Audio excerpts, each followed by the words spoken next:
ஹல்லேலூயா. அன்பானவர்களே, மீண்டுமாக இந்த இடத்திலே வருவதற்கும் கர்த்தருடைய வார்த்தையை பேசுவதற்கும் நல்ல ஒரு தருணத்தை கொடுத்து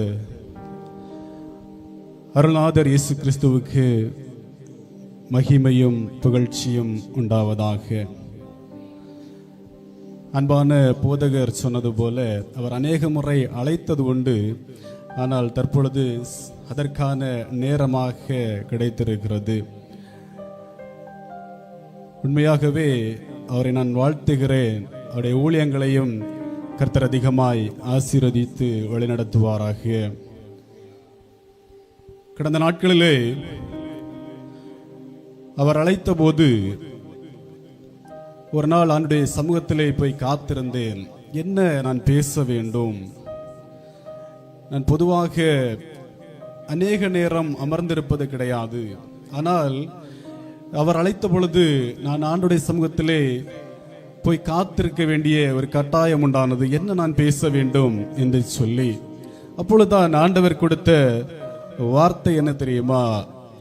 திருச்சபையிலே தூய்மையை குறித்து பேச வேண்டும், அங்கே விடுதலைக்காக பேச வேண்டும், ஒரு எழுப்புதலை குறித்து பேச வேண்டும் என்று சொல்லி ஆண்டவர் கட்டளையிட்டார். ஆனால் நான் கேட்டேன் ஆண்டவரிடத்திலே, ஆண்டவரே, ஒரு வளர்ந்து வரக்கூடிய ஒரு திருச்சபை ஆட்கள் சற்று குறைவாகத்தான் இருப்பார்கள், ஆனால் இதை ஏற்றுக்கொள்ள சற்று கடினமாக இருக்குமே. காரணம், நான் அநேக திருச்சபைகளிலே இது போன்ற வார்த்தைகளை பேசுவது சற்று ஆட்கள் அதிகமாக இருப்பார்கள். காரணம், நான் பாரம்பரிய திருச்சபையிலே வளர்க்கப்பட்டபடியினாலே பாரம்பரிய திருச்சபையிலே அநேக தொடர்புகள் எனக்கு உண்டு, அநேக ஊழியக்காரர்களை தெரியும். நான் அழைக்கப்படுவது அதிகமாய் அழைக்கப்படுவது பாரம்பரிய திருச்சபைகள். ஆனால் நான் அங்கே வல்லமையோடு பயன்படுத்தப்படுவேன் என்று கேட்டால் சற்று குறைவுதான். ஆனால் இந்த வார்த்தைகளை அங்கே பேசி இருக்கிறேன், ஆனால் ஆழமாய் பேச முடியாது. ஆனால் இங்கே பேச வேண்டும் என்று சொல்லி ஆண்டவர் சொன்ன பொழுது மீண்டுமாய் ஆண்டவரிடத்தில் கேட்டேன், நான் எப்படி பேசுவது? அவர் சொன்னார், நீ பேசியாக வேண்டும் என்று சொல்லி. ஆனால் நான் இங்கே அழைக்கப்பட்ட பிற்பாடுதான் தெரியும், இங்கே சபை நாள் விழாவும் நெருங்கி கொண்டே இருக்கிறது. அப்போ ஆண்டவர் திட்டம் இல்லாம கொடுக்கல. அல்லேலூயா. ஆண்டவர் திட்டத்தோட கொடுத்தார். என்ன சொன்னார் தெரியுமா? நான் சபையை விரிவாக்க விரும்புகிறேன், சபையை நிரப்ப விரும்புகிறேன் என்று சொன்னார். அவர் சொல்லி 4 நாட்கள் ஆகிறது. நான் அவரிடத்தில் இன்னும் கேட்கல. இங்க வந்த பிற்பாடு தான் தெரியும் சபை எழுப்புதலுக்காக பயன்படுத்தப்பட போகிறது என்று சொல்லி. ஒருவர் வாசிக்கிறீங்களா? யோவான் 8வது அதிகாரம் அதன் 36வது வேத வசனம்.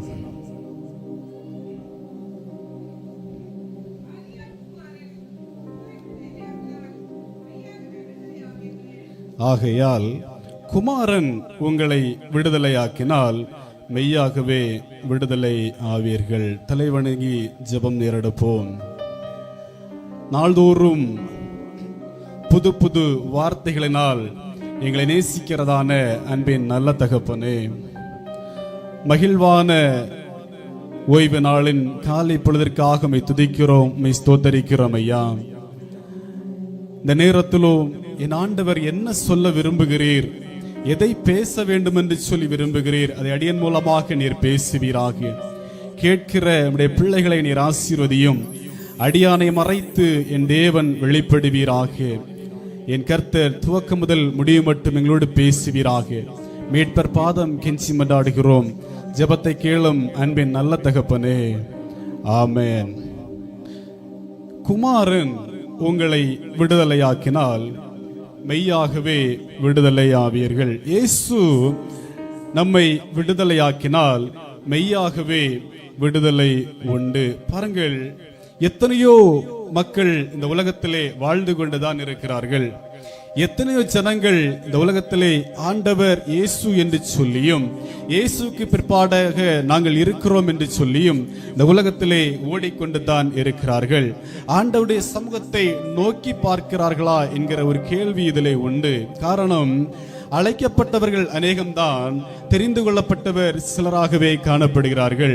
இந்த உலகத்திலே அநேக ஜனங்கள் கிறிஸ்துவுக்குள்ளதாக எப்படி இருக்கிறார்கள் என்று சொல்லி நாம் பார்ப்போம் என்று சொன்னால், ஒரு பாரம்பரியத்தின் கீழாக பெற்றோர் பிள்ளைகளின் பிள்ளைகள் என்று சொல்லி வளர்க்கப்பட்டு கிறிஸ்துவுக்கு பின்னதாக வருகிறார்கள். இப்படி வருகிற ஒரு கூட்டமாய் இருக்கிறார்கள். இன்னும் பாருங்கள், சிலர் வேதனையின் மத்தியிலே, சில பாடுகளின் மத்தியிலே, சில நெருக்கங்களின் மத்தியிலே இனி வாழ்வு கிடையாது என்று சொல்லுகிற சூழ்நிலை வருகிற பொழுது ஆண்டவராகிய இயேசுவை ஏற்றுக்கொண்டு அவரிடத்திலிருந்து வருகிற மீட்பை பெற்ற பிற்பாடு கிறிஸ்துவுக்குள்ளதாக வருகிறார்கள். இப்படியும் ஒரு சிலர் கிறிஸ்துவுக்குள்ளதாக இருக்கிறார்கள். இன்னும் ஒரு சிலர் ஆண்டவருடைய வேதத்தை தியானித்த பிற்பாடு நான் அதை புரிந்து கொண்டால் மாத்திரமே நான் கிறிஸ்துவுக்குள்ளே இருப்பேன் என்று சொல்லி சிலர் ஆண்டவருக்குள்ளதாக வருகிறார்கள். இதில் உண்மையாகவே யார் கடைசி வரைக்கும் நிலை நிற்கிறார்கள் என்று சொல்லி என்னைய கேட்டால், இந்த சூழ்நிலையின் நிமித்தமாக உருவாக்கப்பட்டவர்கள் மாத்திரமே நிலை நிற்கிறார்கள். சூழ்நிலை நிமித்தமாக ஒருவன் மாறுகின்ற பொழுதுதான் அவனுக்கு இயேசுவை நன்றாக தெரிகிறது. ஆண்டவர் யார் என்று சொல்லி அவன் புரிந்து கொள்கிறான். எப்பேற்பட்ட சூழ்நிலையிலே அவன் வருகிறானோ அதை நினைத்து பார்க்கிறான். ஆகவே தான் வாழ்க்கையிலே கஷ்டங்கள், நெருக்கங்கள், பாடுகள், உடைந்து போகிற சூழ்நிலை வந்தாலும் அவன் விட்டு பின்மாறுவது கிடையாது. ஏனென்று சொன்னால், என்னை சூழ்நிலையில் நிமித்தமாய் உருவாக்கின ஆண்டவர் இந்த பாடுகளிலிருந்தும் என்னை மீட்டுக் கொள்வார் என்று சொல்லுகிற நம்பிக்கை அவனுக்குள்ளதாக காணப்படுகிறது. ஆண்டவர் பலரை ஏன் இக்கட்டுக்குள்ளதாக அனுமதிக்கிறார்? இயேசு யார் என்பதை புரிந்து கொள்ள வேண்டும் என்பதை அவர் விரும்புகிறார். மனிதன் இயேசு யார் என்பதை புரிந்து கொள்ள வேண்டும் என்று சொல்லி அவர் விரும்புகிறார். ஏன் அழைக்கப்பட்ட ஜனங்களுக்கு கஷ்டங்கள் இல்லையா? அழைக்கப்பட்ட ஜனங்கள் வேதனைக்குள்ளதாக இல்லையா? பாடுகளுக்குள்ள இல்லையா? ஏன் எங்களுக்கு பாடுகள் இல்லையா? ஊழியக்காரர்களுக்கு கஷ்டங்கள் இல்லையா? நெருக்கங்கள் உண்டு, வேதனைகள் உண்டு. ஆனாலும் கர்த்தர் நடத்துகிற விதம்தான் ஆச்சரியமாக காணப்படும். வாழ்க்கையிலே நெருக்கங்கள் வருகிற பொழுது பின்வாங்காமல் இயேசுவுக்குள்ளாக நாம் நிற்போம் என்று சொன்னால் நிச்சயமாகவே நாமும் ஆசீர்வதிக்கப்பட்டவர்களாகவே காணப்படுவோம். கடந்த நாட்களிலே நான் சென்னை பட்டணத்திலே சென்றிருந்த பொழுது ஒரு ஆச்சரியமான ஒரு நிகழ்வை நான் பார்த்தேன். என்ன என்று சொன்னால், மிகுந்த ஒரு நெருக்கம் ஒரு புறத்திலே காணப்பட்டது. கஷ்டப்பட்ட ஒரு காலம் இருந்தது. சோர்வின் மத்தியிலே இருந்த பொழுது அந்த மகாபலிபுரம் என்று சொல்லப்படுகிற பகுதியிலே இந்த பீச்சில் நான் அப்படியே சற்று நடப்பதற்காக கடந்து சென்றேன். அது எத்தனை பேர் பார்த்தீர்கள் என்று சொல்லி தெரியாது. என்னுடைய யூடியூப் பக்கத்தில் ஒரு வீடியோ நான் பகிர்ந்திருந்தேன். அது என்ன என்று சொன்னால், நான் நடந்து செல்கின்ற பொழுது அலை அடிக்கிறது, சில விறகுகள், மரத்துண்டுகள் வருகிறது, சில குப்பைகள் ஒதுக்கப்படுகிறது. பார்த்தால் அங்கே ஒரு செருப்பு ஒன்று, ஒற்றை செருப்பு, அது பிரயோஜனமற்ற ஒரு செருப்பு அங்கே அலையிலே வந்து கொண்டே இருக்கிறது. நான் அதை அப்படியே கரத்தில் எடுத்து பார்த்தால் அந்த செருப்பிலே சில சிப்பி, அந்த உயிருள்ள சிப்பிகள் அதில் ஒட்டி இருக்கிறது. நிறைய அதில் உயிரோடு கூட இருந்தது. நான் அப்படியே எடுத்து பார்த்துட்டு முதல்ல தூக்கி போட்டேன். ரெண்டாவது திரும்பவும் அதை எடுத்தப்ப தான் அதில் சில காரியங்களை நான் பார்த்தேன். என்ன என்று சொன்னால், அதில் சிந்தித்து பார்த்த காரியம் என்ன தெரியுமா? ஒரு செருப்பு, அது ஒரு செருப்பாக ஒருவர் வாங்கவில்லை, ஒரு ஜோடியாக வாங்கினார் இல்லையா? இந்த செருப்பு ஒரு ஜோடியாக வாங்கப்பட்டது. இந்த செருப்பு அந்த போட்டிருந்த நபருடைய ஒன்றே அவருடைய சூழ்நிலை நிமித்தமா அதுல மிஸ் ஆகி கூட கடல்ல போயிருக்கலாம், இல்லைன்னா அவர் இனி தேவையில்லை அப்படின்னு தூக்கி போட்டிருக்கலாம். ஆனா இந்த செருப்பு கடல்ல கைவிடப்பட்ட சூழ்நிலை தான் போனது. ஒரு செருப்பு இல்லையா? ஒரு செருப்பு கைவிடப்பட்ட சூழ்நிலையிலே தான் போனது. ஆனா எங்க நடந்தது? அந்த ஒரு செருப்பு தனித்து விடப்பட்ட பொழுதிலும் இத்தனை சிப்பிகள் அதில் உயிர் கொண்டு வாழ்ந்து அதில் ஒட்டி கொண்டு அந்த செருப்பு அநேகருக்கு பிரயோஜனமா மாறுச்சு இல்லையா? அந்த செருப்பு என்னோட பேசின காரியம் இதுதான். நீ தனித்து அழைக்கப்பட்டாய், உண்மைதான். இன்று அநேகர் உன் நிமித்தமாய் வாழ்ந்து கொண்டிருக்கிறார்களே, உன்னை இயேசு பயன்படுத்தி கொண்டிருக்கிறார்களே என்று சொல்லி இந்த செருப்பு கூட பேசினது. இன்றைக்கு ஆண்டவரும் உங்களைத்தான் பேச விரும்புகிறார். ஆண்டவர் உங்களோடு கூட பேச விரும்புகிற காரியம் என்ன தெரியுமா? நாட்கள் கடந்தது என்று சொல்லி சோர்ந்து போக வேண்டாம். காலங்கள் கடந்து போனது என்று சொல்லி மனமடிந்து போக வேண்டாம். சபை வளர நீங்கள் காரணமாக மாற்றப்பட போகிறீர்கள். அதற்கு நீங்களே பாத்திரராய் மாற்றப்பட போகிறீர்கள். உலகத்துக்கு சாட்சியாக ஆண்டவர் உங்களை பயன்படுத்த போகிறார். அல்லேலூயா. கர்த்தர் உங்களை பயன்படுத்த போகிறார் என்று சொல்லி ஆண்டவர் இந்த நாளிலே உங்களோடு கூட பேசி கொண்டிருக்கிறார். எப்படி ஆண்டவர் நம்மை பயன்படுத்த முடியும், ஆண்டவர் நம்மை எப்படி கனி கொடுக்கிற வாழ்க்கையிலே கொண்டு வந்து இந்த சபையை எழுப்ப முடியும் என்று சொல்லி சில காரியங்களை உங்களோடு கூட பேச விரும்புகிறேன். ஒருவர் வாசிக்கலாம். 1 பேதுரு 1வது அதிகாரம் அதன் 16வது வேதவசனம். 1 பேதுரு 1வது அதிகாரம் அதன் 16வது வேதவசனம்.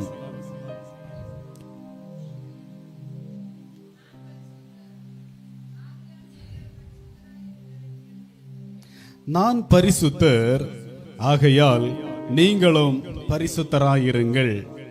அதன் முந்தின வேத பகுதிகளை நாம் பார்க்கிற பொழுது இவ்வாறு சொல்லப்படுகிறது, நீங்கள் முன்னே உங்கள் அறியாமையினாலே கொண்டிருந்த இச்சைகளின்படி இனி நடவாமல் கீழ்ப்படுகிற பிள்ளைகளாயிருந்து உங்களை அழைத்தவர் பரிசுத்தராயிருக்கிறது போல நீங்களும் உங்கள் நடவடிக்கைகள் எல்லாவற்றிலேயும் பரிசுத்தராயிருங்கள். ஆம்பிரியமானவர்களே, நம்முடைய கடந்த காலங்கள் எப்படி இருந்தது என்பது முக்கியமல்ல. நாம் ஆண்டவரை அறிவதற்கு முற்பாடு நாம் எப்படி வாழ்ந்தோம் என்பது இங்கே முக்கியமல்ல. நாம் ஆண்டவரை ஏற்றுக்கொண்ட பிற்பாடு, அவர் நம்மை பிரித்தெடுத்த பிற்பாடு நம்முடைய வாழ்க்கை எப்படி இருக்கிறது என்பதை சற்று நாம் ஆராய்ந்து பார்க்க வேண்டும். நாம் நினைக்கலாம், நாம் பரிசுத்தமாய் வாழ்கிறேன் என்று சொல்கிற சிந்தனைகள் நமக்குள்ளே இருக்கலாம். ஆனால் வேதத்தின் ஊடாக நாம் பார்க்கிற பொழுது பரிசுத்தம் என்று சொல்லப்படுவது ஆண்டவருடைய பிள்ளைகளுக்கு என்ன தெரியுமா? பரிசுத்தம் நம்முடைய வாழ்க்கையை பிறருக்கு மாதிரியாக காண்பிப்பது. நம்முடைய பேச்சிலே ஒரு மாற்றம் காணப்பட வேண்டும். பிறரை நாம் எப்படி ஆளுகை செய்கிறோம், பிறரை எப்படி நாம் கையாளுகிறோம் என்பதிலே ஒரு மாற்றம் இருக்கப்பட வேண்டும். நாம் பிறரோடு எப்படி பேசுகிறோம், பிறரை எப்படி நாம் வழிநடத்துகிறோம், நமக்கும் அவர்களுக்கும் வித்தியாசம் இருக்கிறதா என்பதை நாம் பார்க்க வேண்டும். பிறர் ஒருவர் பார்த்தால் அவர் சொல்ல வேண்டும், இவர் ஆண்டவருடைய பிள்ளை என்று சொல்லி சொல்ல வேண்டும். இவன் இந்த திருச்சபைக்கு போகிறவன், ஆகவே இவன் இப்படி இருக்கிறான் என்று சொல்லி சொல்ல வேண்டும். இவன் இந்த இடத்திலே ஆண்டவரை ஆராதிக்கிறவர், அவளாக அவர்களை வழிநடத்துகிறார்கள். இயேசு இவனுக்குள் இவளுக்குள் இருக்கிறார் என்று சொல்லி அங்கே சாட்சியம் தானாக சொல்லப்பட வேண்டும். ஆண்டவரை நீங்கள் வெளிப்பாடாக உங்கள் நடக்கையின் மூலமாக காண்பிக்க வேண்டும். ஒருவன் குடிப்பழக்கத்திலிருந்து வெளியே வந்தவுடன் அவன் தூய்மையானவன் அல்ல. ஒருவன் விபச்சாரம் செய்யவில்லை என்று சொல்லி அவன் தூய்மையானவன் அல்ல. மாறாக வேதம் சொல்லுகிறது, உங்கள் நடக்கைகள் எல்லாவற்றையும் என்னை காண்பீங்கள் என்று சொல்லி ஆண்டவர் சொல்லி இருக்கிறார். அதன்படியாகவே தான் நம்மை காண்பிக்க முடியும். அதன் மூலமாகத்தான் ஆண்டவர் நம்மை பிறருக்கு காண்பிக்க முடியும். அதன் மூலமாகத்தான் அநேகர் இயேசுவை ஏற்றுக்கொள்ள முடியும். அதன் மூலமாகத்தான் அநேகருக்கு நீங்கள் சாட்சியாக இருக்க முடியும். இப்படித்தான் அநேகரை நீங்கள் எழுப்புதலுக்குள்ளே கொண்டு வர முடியும். அதைத்தான் ஆண்டவர் விரும்புகிறார். நான் பரிசுத்தர், நீங்களும் பரிசுத்தராகவே இருங்கள் என்று சொல்லி. நான் பரிசுத்தர், நீங்களும் பரிசுத்தராகவே இருங்கள் என்று சொல்லி அப்போஸ்தலர் 10:38 சொல்லப்படுகிற பொழுது வேதம் சொல்லுகிறது, நசரேயனாகிய இயேசுவை தேவன் பரிசுத்தாவினாலும் வல்லமையினாலும் நிறைத்த பொழுது அவர் என்ன செய்தார்? நன்மை செய்கிறவராயும் சகலவிதமான யாவரையும் விடுவிக்கிறவராய் சுற்றி திரிந்தார் என்று சொல்லி, அவர் மீட்கிறவராகவே சுற்றி திரிந்தார் என்று சொல்லி. இது என்ன அடையாளம் தெரியுமா? இயேசுவை போல வாழ வேண்டும், தூய்மையாய் வாழ வேண்டும் என்று சொல்லி விரும்புகிற, தனித்து பிரித்து அழைக்கப்பட்ட உங்களை பார்த்தும் ஆண்டவர் சொல்கின்ற காரியம் இதுதான். நீங்களும் இயேசுவை போலவே நன்மை செய்கிறவராக இருக்க வேண்டும்.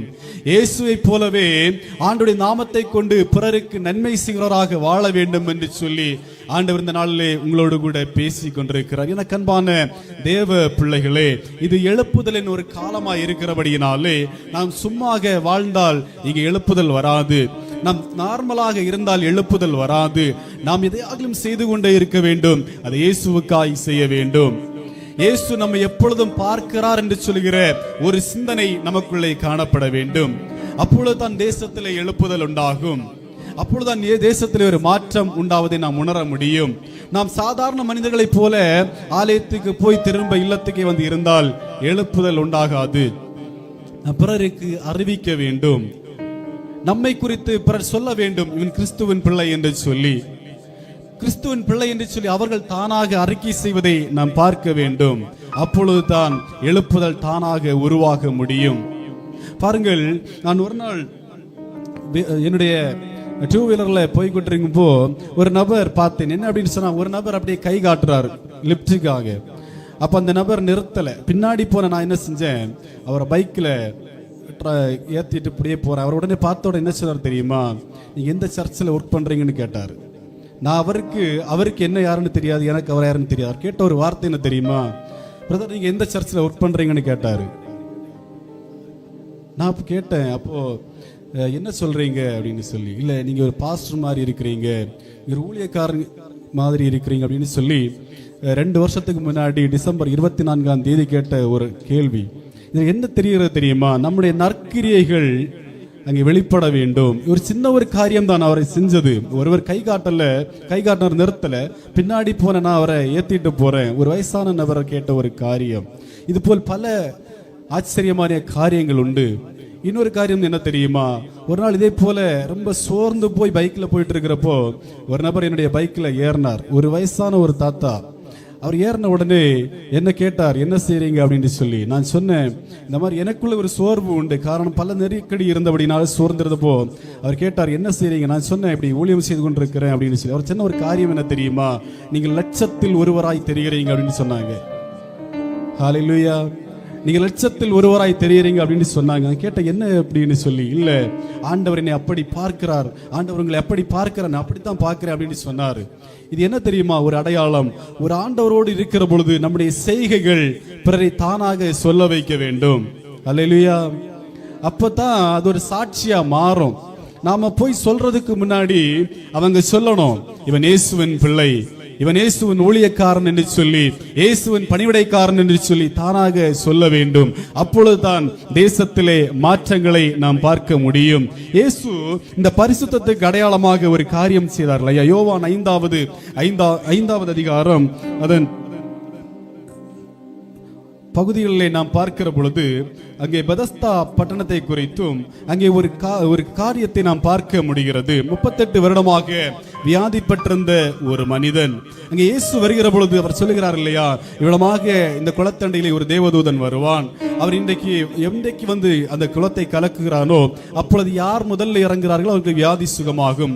எனக்கு எழும்பி போறதற்கு வாய்ப்பே இல்லை என்று சொன்னபோ இயேசு சொன்னார், நீ எழும்பி நட என்று சொல்லி, உன்னுடைய படுக்கை எடுத்துக்கொண்டு நட என்று சொல்லி சொன்ன பிற்பாடு ஒரு வார்த்தையை சொன்னார்லே. என்ன சொன்னார் கடைசியாக 14வது வேதவசனத்திலே அவர் சொன்னார், இதோ நீ சொஸ்தமானாய், அதிக கேடானதொன்றும் உனக்கு வராதபடி இனி பாவம் செய்யாதே. இல்லையா, என்ன சொன்னார் தெரியுமா, இனி பாவம் செய்யாத. காரணம் என்ன தெரியுமா, இந்த அநேக சூழ்நிலை நிமித்தமாக திருப்பப்பட்ட பிற்பாடும் பழைய வாழ்க்கைக்குள்ளதாக போகிறதை நாம் பார்க்க முடிகிறது. நாம் திருப்புதலுக்கு நேராக வந்த பிற்பாடு நமக்குள் பாவம் இருக்கக்கூடாது என்று சொல்லி இயேசு சொல்லுவதை நாம் பார்க்க முடிகிறது. என்ன சொல்லுகிறார், நீ இனி பாவம் செய்யாத, அதிக கேடானதொன்று வராதபடிக்கு நீ தெரிஞ்சு பாவம் செய்யாத என்று சொல்லி இயேசு சொல்லுகிறார். பாருங்கள், அதுவரைக்கும் அவன் எப்படி இருந்தான் என்று சொல்லி இயேசு நன்றாக அறிந்திருக்கிறார். அவருடைய வியாதிக்கு முக்கிய காரணமே இந்த பாவமாகத்தான் இருந்திருக்கிறது. அங்கே பாவத்தை மன்னிக்கப்பட்ட பிற்பாடு அவன் விடுதலையாகிறான். இனி நீ பாவம் செய்யாத, இனி நீ தப்பு செய்யாத, இனி நீ எனக்கு சாட்சியா வாழு அப்படின்னு சொல்லி ஒரே வார்த்தை தான் இயேசு சொல்லி விடுகிறார். இன்று நம்மை பார்த்தும் ஆண்டவர் சொல்ல விரும்புகின்ற முக்கியமான காரணம் இதுதான், முக்கியமான காரியம் இதுதான். நீங்க இனி பாவம் செய்யாதீங்க. உங்க கண்கள் சுத்தமுள்ளதா இருக்க வேண்டும், உங்கள் செயல்கள் சுத்தமுள்ளதா இருக்க வேண்டும், உங்கள் கைகள் சுத்தமுள்ளதா இருக்க வேண்டும், உங்கள் நடக்கைகள் சுத்தமுள்ளதா இருக்க வேண்டும். எப்பொழுதுமே இயேசு என்னோடு கூட இருக்கிறார், அவர் என்னை பார்த்து கொண்டிருக்கிறார், அவர் என்னை கவனித்துக் கொண்டே இருக்கிறார், நான் இந்த தப்பை செய்யக்கூடாது என்கிற ஒரு உணர்வு நமக்குள்ளே இருக்க வேண்டும். அந்த உணர்வு நமக்குள்ளே இருக்கிற பொழுது அநேக காரியங்களை விட்டு நாம் வெளியே வர முடியும், அநேக காரியங்களை விட்டு நம்மை திருப்பிக் கொள்ள முடியும். அந்த திருப்புதல் நம்முடைய வாழ்க்கையை உயர்வுக்கு நேராக கொண்டு செல்லும். அந்த திருப்புதல் நம்முடைய வாழ்க்கையை உயர்ந்த வாழ்வுக்கு நேராக கொண்டு செல்லும். அதைத்தான் ஆண்டவர் விரும்புகிறார். உங்களுக்கும் பிற ஜனங்களுக்கும் வித்தியாசம் வேண்டும், உங்களுக்கும் பிற ஜனங்களுக்கும் வித்தியாசம் காணப்பட வேண்டும் என்று சொல்லி ஆண்டவர் விரும்புகிறார். இந்த உலகத்திலே இயேசுவோடு நாம் வந்திருக்கிறோம் என்று சொன்னால் அவர் தனியாக நம்மை தெரிந்து கொண்டிருக்கிறார் என்று ஒரு அர்த்தம். இல்லையா? இயேசுவோடு எத்தனையோ ஜனங்கள் இருக்க விருப்பப்பட்டார்கள், வாய்ப்புகள் கிடைக்கல. நம்மை அழைத்திருக்கிறார் என்று சொன்னால் நிச்சயமாகவே அவர் நம்மை தெரிந்து கொண்டிருக்கிறார் என்பதை நாம் புரிந்து கொள்ள வேண்டும். இல்லை, இந்த உலகத்தில் பாருங்கள், உங்க கிராமத்தில் எத்தனையோ ஜனங்கள் இருக்கிறார்களே, சபைக்கு போகாதவர்கள் இருக்கிறார்கள், இயேசுவை ஏற்றுக்கொள்ளாதவர்கள் இருக்கிறார்கள், புற ஜாதியாராக புற மார்க்கத்தை பின்பற்றுகிறவர்கள் இருக்கிறார்கள். ஆனாலும் இயேசு நம்மை பிரித்து அவருடைய சமூகத்தில் வைத்திருக்கிறார் என்று சொன்னால் நிச்சயமாகவே அவர் நம்மேல் வைத்த அன்பும் நம்மை அவர் தெரிந்து கொண்டிருக்கிறார் என்பதை நாம் புரிந்து கொள்ள வேண்டும். அப்படி நம்மை தெரிந்து கொண்ட ஆண்டவருக்கு முன்பதாக, தெரிந்து கொண்ட இயேசுவுக்கு முன்பதாக நாம் சாட்சி உள்ளவர்களாக காணப்பட வேண்டும். ஒருவேளை பாருங்கள், இந்த 38 வருடமாக வியாதிப்பட்ட மனுஷன் என்ன நினைச்சிருக்கலாம் தெரியுமா?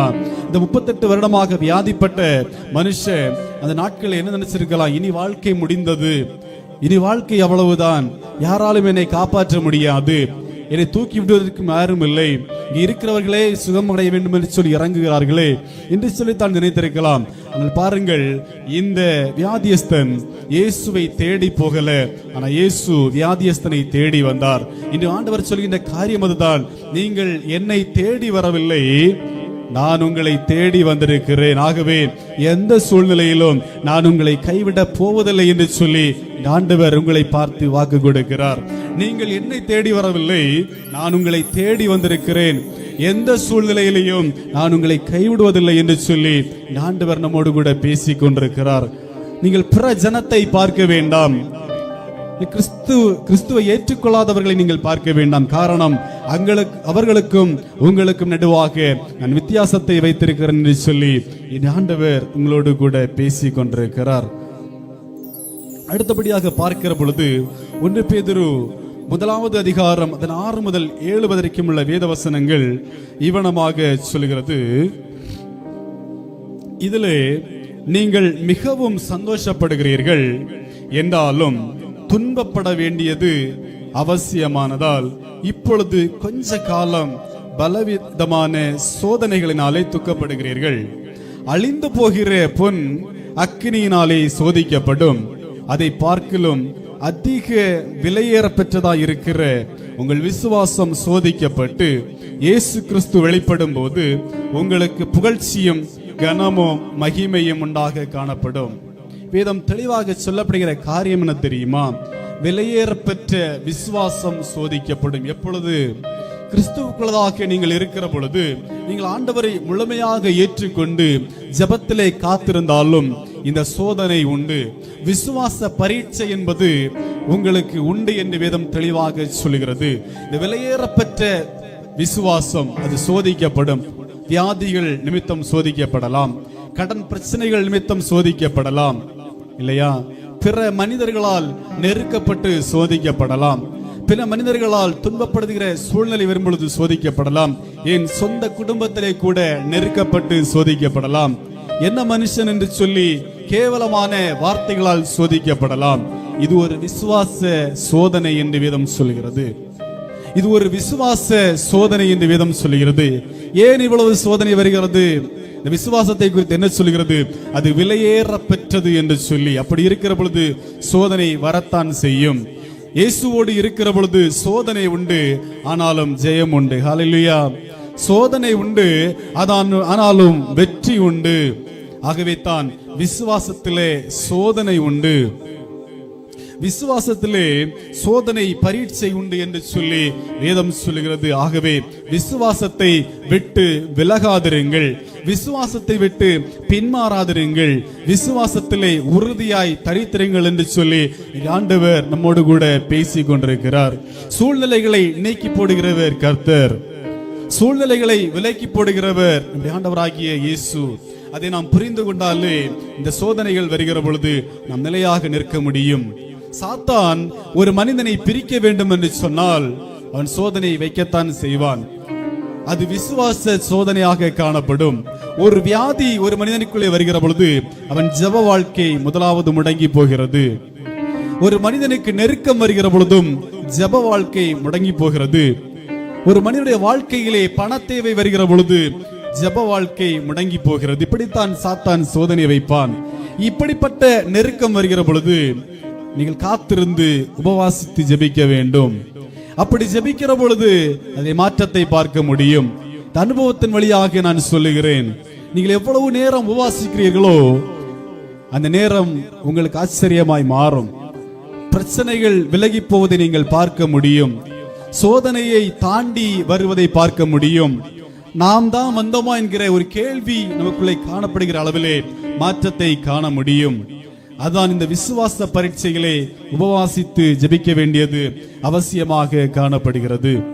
பாருங்கள், விசுவாச போராட்டத்திலே நீங்கள் இருப்பீர்கள் என்று சொன்னால், அந்த நெருக்கத்திலே இருக்கிறீர்கள் என்று சொன்னால், இந்த ஆண்டவர் அதிலிருந்து மீட்டு கொண்டு வர விரும்புகிறார், விடுதலை கொடுக்க விரும்புகிறார், பிரச்சனைகளை மாற்ற விரும்புகிறார். ஆகவே தான் இந்த வார்த்தைகளை இன்று உங்களோடு கூட பேசி கொண்டிருக்கிறார்.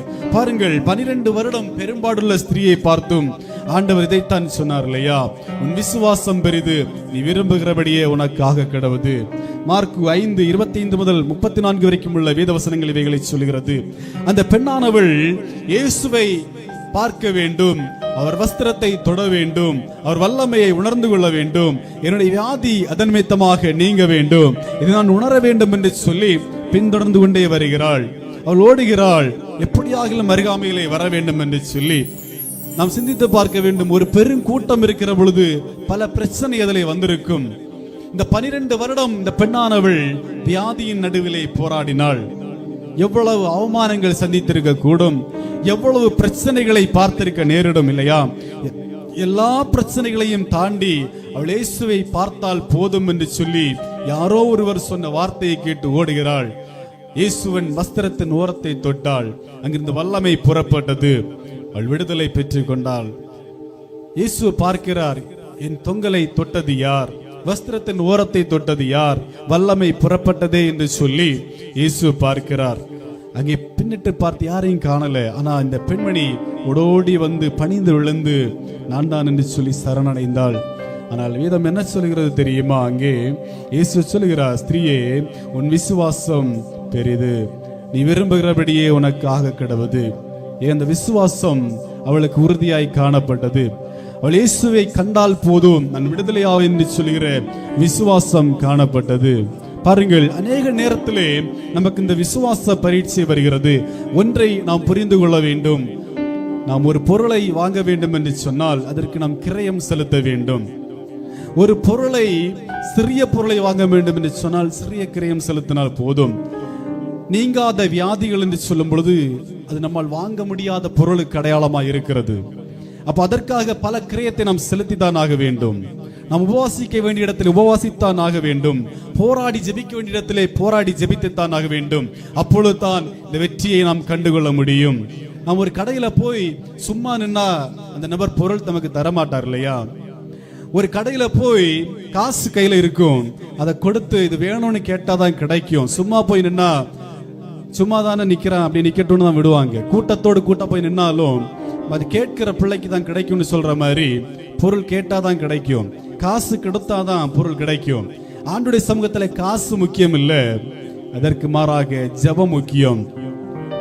ஆண்டுடைய நோக்கி பார்க்கிற இந்த பார்வை ரொம்ப முக்கியம். நாம் போராடி போராடி ஜெபித்துத்தான் ஆக வேண்டும். அதை பெறுகிற வரைக்கும் போராட வேண்டும். இந்த ஸ்திரீயானவள் விசுவாசத்தோடு கூட ஓடினாள். விசுவாசத்தோடு கூட ஓடி ஓடி வந்து அவனுடைய சமூகத்தில் வந்து பணிந்து அவனுடைய சமூகத்தின் வஸ்திரத்தின் ஓரத்தை தொட்டவளாக விடுதலை பெற்றாள் என்று வேதம் சொல்கிறது. அவருடைய விசுவாசத்தை தான் ஆண்டவர் அந்த இடத்திலே பார்த்தார். நீ விசுவாசம் பெரிது, நீ விரும்புகிறபடியே உனக்கு ஆக கிடவது என்று சொல்லி இந்த ஆண்டவர் சொல்கின்ற காரியம் அதுதான். உங்கள் விசுவாச வாழ்க்கை நிலையாயிருக்கும் என்று சொன்னால், நீங்கள் பெற்றுக்கொள்ள வேண்டிய காரியத்திலே உங்கள் விசுவாசம் நிலையாயிருக்கும் என்று சொன்னால், ஆண்டவர் உங்களுக்கும் விடுதலை கொடுக்க விரும்புகிறார். ஆண்டவர் உங்களையும் ஆசீர்வதிக்க விரும்புகிறார். அவர் ஒரு மனிதனையும் தனிமையாய் விடுகிற தேவன் அல்ல. அவர் ஒரு மனிதனையும் வெறுமனை விடுகிற தேவன் அல்ல. அவர் ஒரு மனிதன் மேல் கண் வைத்தால் அவனை கடைசி வரையிலும் ஆசீர்வதிக்கிற தேவன். ஒரு மனிதனை அவர் தெரிந்து கொண்டால் கடைசி வரைக்கும் அவரை வழிநடத்தி சொல்லுகின்ற ஆண்டவர். அவர் நம்மேல் கரிசனை உள்ள தேவனாகவே இருக்கிறார். அவர் நம்மேல் அன்புள்ள தேவனாகவே இருக்கிறார். அவர் நம்மோடு பேச விரும்புகிற தேவன். நீங்கள் ஜெபத்திலே காத்திருக்க ஒரு சத்தத்தை நீங்கள் கேட்க முடியும். அவர் பேசுகிற சத்தத்தை நீங்கள் உணர முடியும். மனிதன் பலமுறை உங்களை நெருக்கினாலும், பலமுறை கேவலமாக சொன்னாலும் இயேசு பேசுவார். கவலைப்படாத, உங்க கூட நான் இருக்கிறேன்னு சொல்லுவார். அந்த சத்தத்தை நீங்கள் உணர முடியும். பரலோகத்தின் தேவன் நம்மோடு கூட இருக்கிற பொழுது அந்த சத்தத்தை நம்ம கேட்கணும். இயேசுவோடு நீங்க வாழுகிற பொழுது அந்த சத்தத்தை நீங்க கேட்கணும். அப்பதான் எல்லா பிரச்சனையில இருந்தும் நீங்க நடக்க முடியும். எல்லாம் ஆண்டவர் பார்த்துக் கொள்வார்ங்கிற விசுவாசத்தோடு கூட நீங்க வாழ முடியும். அதற்கு அவருடைய சத்தம் கேட்பது ரொம்ப முக்கியம். அதற்கு நீங்கள் இடம் கொடுக்க வேண்டும். ஜெப வாழ்க்கையிலே உறுதியாய் நின்று அதற்கு இடம் கொடுக்க வேண்டும். அப்பொழுதுதான் ஆண்டவர் பேச முடியும். அந்த சத்தத்தை நீங்கள் கேட்க முடியும். ஒரு நாள் ஒரு மனிதன் குறைந்தது 2.5 மணி நேரம் ஆண்டவருக்காய் கொடுக்க வேண்டும். எத்தனை மணி நேரம்? 2.5 மணி நேரம் ஆண்டவருக்கு கொடுக்க வேண்டும். அப்படி கொடுத்து பாருங்களேன், வாழ்க்கையிலே மாற்றத்தை பார்ப்பீர்கள். இந்த சத்தம் கேட்பதை பார்க்க முடியும். கூட்டத்தோடு ஜெபிக்க முடியலைன்னு கவலை வேண்டாம், தனிமையாய் ஜெபித்து பாருங்களேன். இயேசு அதிகாலையிலே எழும்பி தனித்து ஜெபித்தார் என்று வேதம் சொல்லுகிறது. இயேசு மத்தியான வேளையிலே தனித்து ஜெபித்தார் என்று வேதம் சொல்லுகிறது. இயேசு மாலையிலே நடுராத்திரியிலே தனித்து ஜெபித்தார் என்று வேதம் சொல்லுகிறது. அதுதான் நம் மாதிரி வாழ்க்கையாய் வைத்திருக்க வேண்டும். இயேசுவோடு தனித்து பேசுகிற அனுபவம் நமக்குள்ளே காணப்பட வேண்டும். இயேசு என்கிற நாமத்தை மையப்படுத்தி பிதாவோடு உரையாட வேண்டும். வாழ்க்கையிலே வெற்றிகளை காண முடியும். சத்துருவானவன் பல குடைச்சல்கள் தந்தாலும் அதை நாம் புரிந்து கொள்ள முடியும். இது ஆண்டவருடைய செயல் அல்ல, சத்துரு நம்மை சோதிக்கிறான் என்பதை புரிந்து கொள்ள முடியும். அது ஒரு ஆண்டவரோடு கூட இருக்கிற நமக்கு ரொம்ப முக்கியமான ஒரு காரியம். உங்கள் வாழ்க்கையை கொஞ்சம் திருப்பி பாருங்கள். கடந்த காலங்கள் எப்படி இருந்திருக்கும் இல்லையா? ஒருவேளை நீங்கள் பாரம்பரியத்தின் பின்னதாக வந்திருந்தால் நல்ல ஒரு ஜெப அனுபவம் இருந்திருக்க வாய்ப்பு ரொம்ப குறைவு. காரணம், நம்முடைய செயல்கள் அப்படித்தான் இருக்கும். காரணம், எனக்கு அந்த அனுபவம் உண்டு. நான் கிறிஸ்துவோடு வாழ்ந்த அனுபவம் உண்டு. கிறிஸ்தவன் என்கிற பெயர்ல வாழ்ந்த அனுபவம் அதிகம்.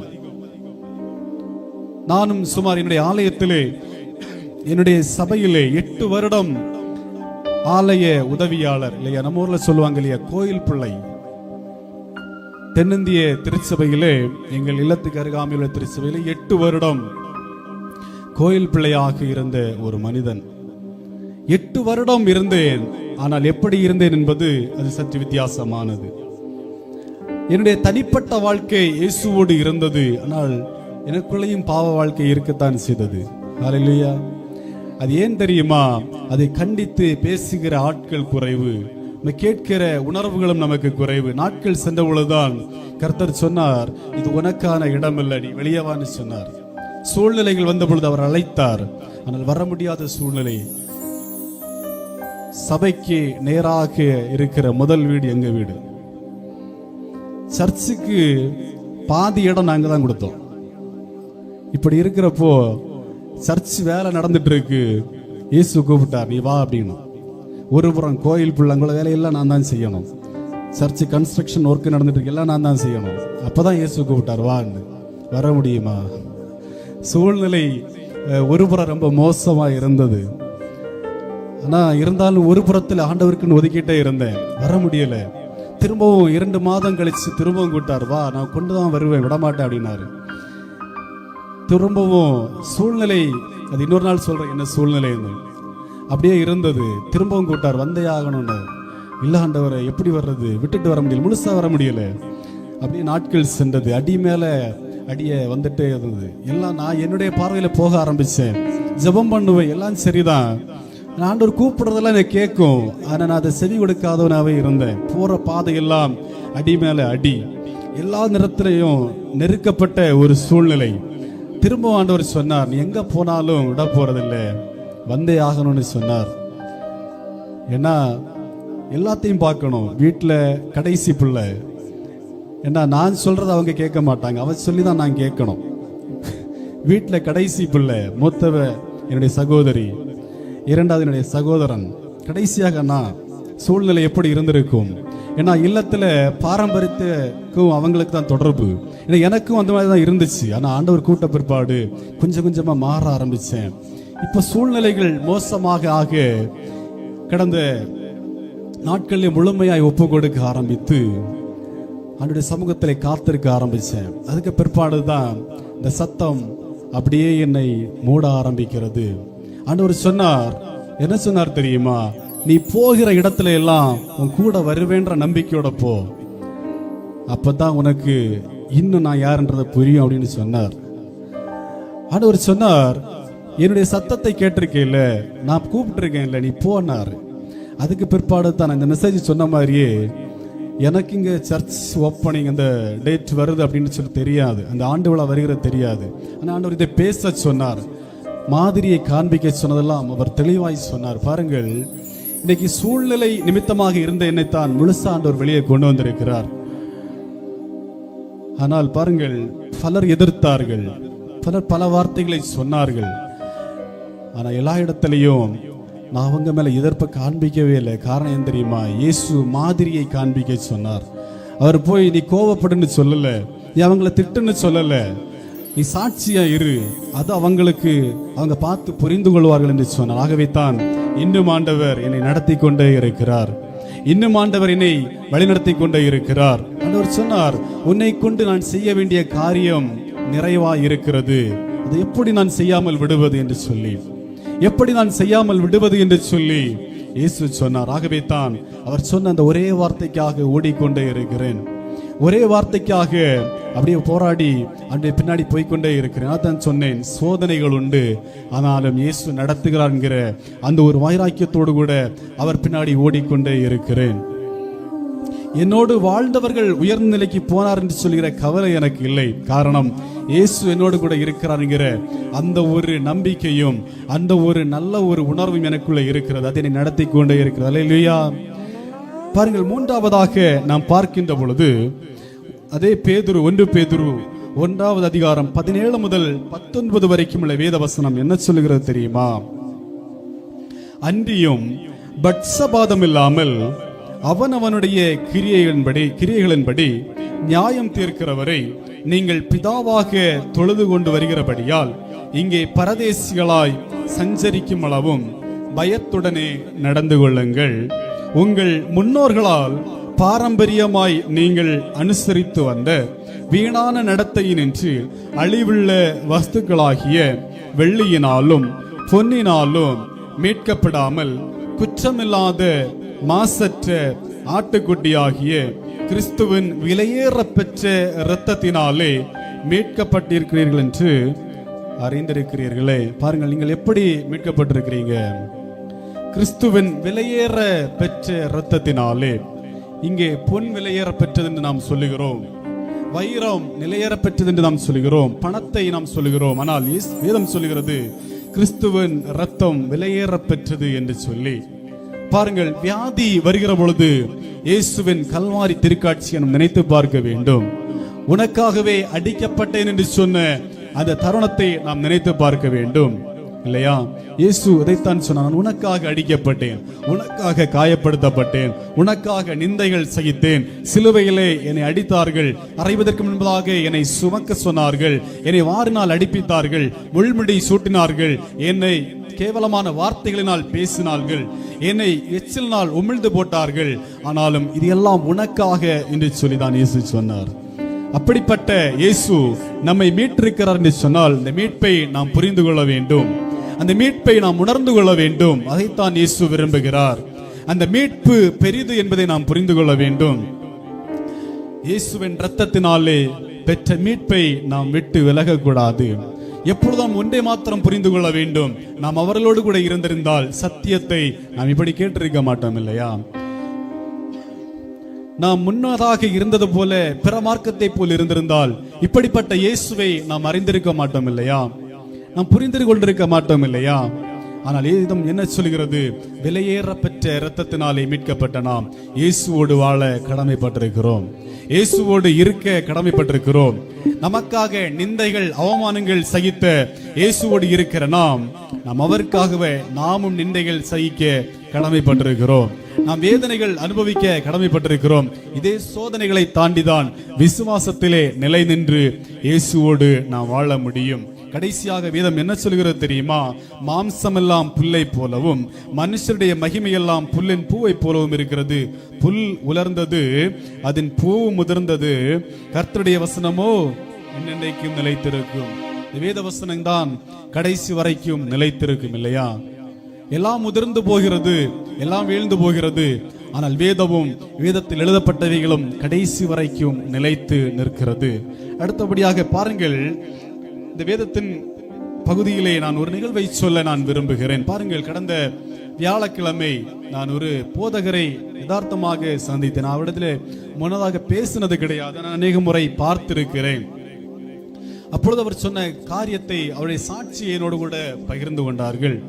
அவர் நம்முடைய பனச்சமூடு பகுதியை சார்ந்தவர்.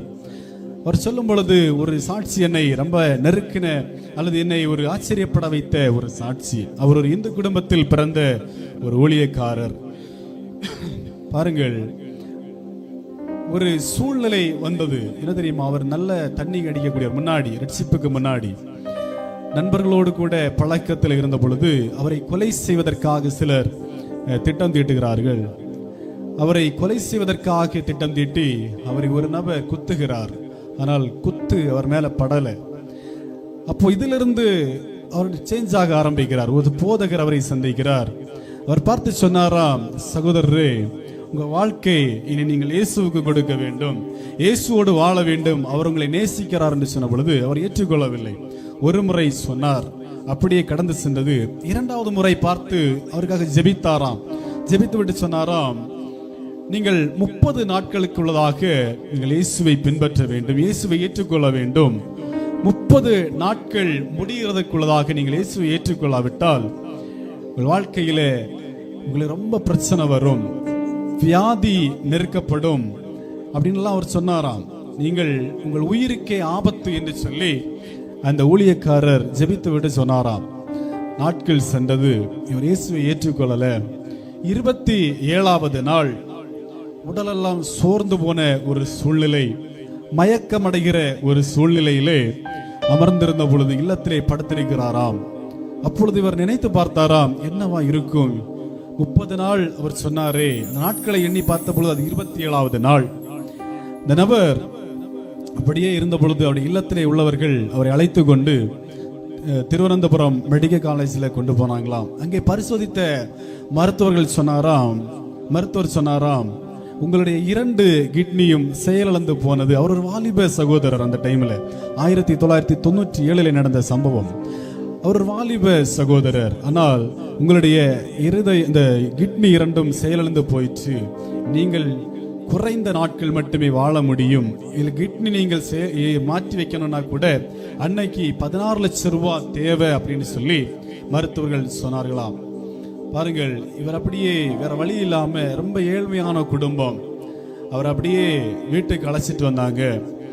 வீட்டில் வந்தப்போ இவருக்கு அந்த ஊழியக்காரர் சொன்ன அந்த வார்த்தை தான் ஞாபகம், இயேசுவிடத்திலே வந்தே ஆக வேண்டும் என்று சொல்லி அவர் அப்படியே சிந்திக்கிறார். மீண்டும் அந்த ஊழியக்காரரை அழைத்து திரும்பவும் ஜெபிக்கிறாராம். அப்போ சொன்னாராம் அந்த ஊழியக்காரர், நான் சும்மா ஒன்றும் சொல்லிட்டு போகல, இயேசு சொன்னதை சொன்னேன் அப்படின்னு சொல்லி அவர் மீண்டும் சொன்னாராம். அப்போதான் இந்த சகோதரர் கேட்டாராம், நான் மாற விரும்புறேன், நான் வாழணும்னு ஆசைப்படுறேன், எனக்கு ஏதாவது வழி இருக்குவான்னு கேட்ட பொழுது அவர் சொன்னாராம், நான் ஜெபிக்கிறேன் அப்படின்னு சொல்லி ஜெபித்து விட்டு கடந்து சொன்னாராம். அப்போ இந்த சகோதரர்கள் ஒரு கான்ஃபிடன்ட் உருவாகிறது. யாரோ சொல்லுகிறார்களாம், அந்த சகோதரிய பெயர் ஜோஸ், அந்த பாஸ்டருடைய பெயர். அவர் சொன்னாராம், ஜோசே, அவர் மலையாளமாகும். அவர் சொன்னாராம், ஜோசே நீ மரிக்கத்தில்லா என்று சொல்லி ஒரு சத்தம் எப்பொழுதும் கேட்கலாம், ஜோசே நீ மரிக்கத்தில்லா, நீ இறந்து போவதில்லை என்று சொல்லி ஒரு சத்தம் அவர் எப்பவுமே கேட்டுக்கொண்டே இருக்கிறதாம்.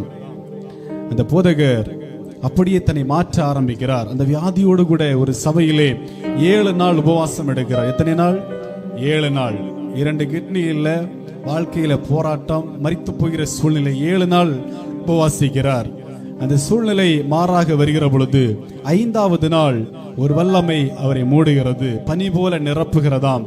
அவர் அதை பார்க்கிறாராம், பனியினால் நிறைக்கப்பட்டது போல இருக்கிறதை அவர் பார்த்த பொழுது அப்படியே மீண்டுமாய் அவருக்குள்ளே ஒரு மாற்றம் வருகிறது. இனி நான் சாகப் போவதில்லை என்பதை அவர் உணர்ந்து கொள்கிறார். அவர் அப்படியே இந்த 7 நாள் உபவாசம் முடித்து வீட்டுக்கு வருகிறார். திரும்பவும் அவர் அப்படியே இருந்த பொழுது வீட்டிலே சொன்னாராம், 3 நாள் கூட நான் வீட்டில் இருக்க மாட்டேன்னு சொல்லி திரும்பவும் உபவாசிக்கிறதுக்கு போகிறாராம். அந்த உபவாசத்தில் 2வது நாள் ஒரு அம்பு அவருடைய இருதயத்திலே பாய்ந்தது போல பாய்ந்தது. அந்த அம்பு பாய்ந்த பொழுது வரங்களை அவர் பெற்றுக் கொள்கிறார். ஊழியக்காரராக தரிசனம் பெறுகிறார். அந்த 2 கிட்னியும் புதிதாக மாறினது அவருக்கு. அல்லேலூயா. வாழ்க்கை முடிந்து போனது என்று சொல்லி மருத்துவர்களால் சொல்லப்பட்ட ஒரு மனிதர் இன்று பாருங்கள், ஆயிரங்களுக்கு மத்தியிலே அவர் புரோஜனப்பட்டுக் கொண்டே இருக்கிறார். எழுப்புதலுக்காக தேவன் அவர்களை பயன்படுத்தி கொண்டே இருக்கிறார். ஏன் இவைகளை உங்களோடு கூட பேசுகிறேன் என்று சொன்னால், இன்று பாருங்கள், ஒருவேளை சூழ்நிலை நிமித்தமாக நீங்கள் ஆண்டவரை ஏற்றுக்கொண்டிருக்கலாம். இந்த இடத்துல சூழ்நிலை நிமித்தமாக இந்த சபையிலே நீங்கள் வந்திருக்கலாம். இயேசுவோடு பிரித்தெடுக்கப்பட்டிருக்கலாம். ஆண்டவர் விரும்புகின்ற காரியம் என தெரியுமா? அதற்கு சாட்சி உள்ளவர்களாக நீங்களும் இருக்க வேண்டும். அதற்கு சாட்சி உள்ளவர்களாக நீங்கள் பலரிடத்திலே உங்களை காண்பிக்க வேண்டும் என்று சொல்லி ஆண்டவர் விரும்புகிறார். இந்த நற்சாட்சிகள் தான் எழுப்புதலுக்காக பிரயோஜனப்படும். இந்த நற்சாட்சிகள் தான் ஆண்டவரிடத்திலே ஆண்டுடைய பிள்ளைகளுக்கு காண்பிக்க முடியும். ஆண்டுடைய பிள்ளைகள் என்கிற ஒரு அடையாளத்தை காண்பிக்க முடியும். நீங்கள் இயேசு சொன்னவைகளையும் செய்தவைகளையும் உங்கள் மூலமாக காண்பிக்கின்ற பொழுதுதான் சபையிலே நீங்கள் வழிதப்பி தெரிகிற மனிதர்களை நீங்கள் அழைத்து சேர்க்க முடியும். வழிதவறி செல்கின்ற மனிதர்களை சபைக்கு நேராக திருப்ப வேண்டும் என்று சொன்னால் போய் அழைப்பதை விட மாதிரியாய் காண்பிப்பது ரொம்ப முக்கியம். நாம் அவர்களைப் போல நாமும் இருந்தால் நமக்கும் அவர்களுக்கும் வித்தியாசம் என்ன? நாம் அவர்கள் ஒன்று சொன்னால் மாறாக 4 சொன்னால் நமக்கும் அவர்களுக்கு வித்தியாசம் என்ன?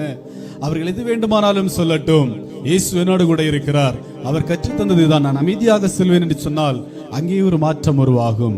நம்முடைய நாவிலே அடக்கம் எப்பொழுதும் இருக்க வேண்டும். நாம் பேசுவதற்கு முன்னதாக ஒரு செகண்டாக யோசிக்க வேண்டும். எடுத்தறிஞ்சு பேசுவதை நாம் நிறுத்த வேண்டும். அப்படி இருக்கிற பொழுதுதான் நம்மை அவர்களுக்கு மாதிரியாக காண்பிக்க முடியும். நாம் எப்பொழுதுமே பிறருக்கு சாட்சியுள்ளவர்களாக இருக்க வேண்டும். இயேசு அதைத்தான் சொன்னார் இல்லையா? தேசத்திலே சீடர்களை பார்த்து சொல்லும் பொழுது சொன்னார், என் நாமத்தை சொல்லி வியாதியஸ்தர்களை சுகமாக்குங்கள், பிசாசுகளை துரத்துங்கள், சர்ப்பங்களை, இப்படி சொல்லி அவர் அனுப்பினார். அதிகாரத்தோடு தான் அனுப்பினார். என் ஆண்டவர் உங்களை பிரித்தெடுத்திருக்கிறார் என்று சொன்னால் உங்களை அதிகாரத்தோடு வைக்க அவர் விரும்புகிறார். அதிகாரத்தோடு தான் அவர் பிரித்தெடுத்திருக்கிறார். நீங்கள் வாழ வைக்க விரும்புகிறார். அவர் உங்களை நேசிக்கிற தேவன். அவர் இன்றும் நம்மத்தியிலேயும் அற்புதங்களை செய்ய வல்லமையுள்ளவராக இருக்கிறார். அவர் இன்று நம்மத்தியிலேயும் அடையாளங்களை காண்பிக்க வல்லமையுள்ளவராகவே இருக்கிறார். அப்படியே சில நிமிடங்கள் எழுந்து நிற்கலாமா? ஆண்டவருடைய சமூகத்தை நோக்கி பார்ப்போம்.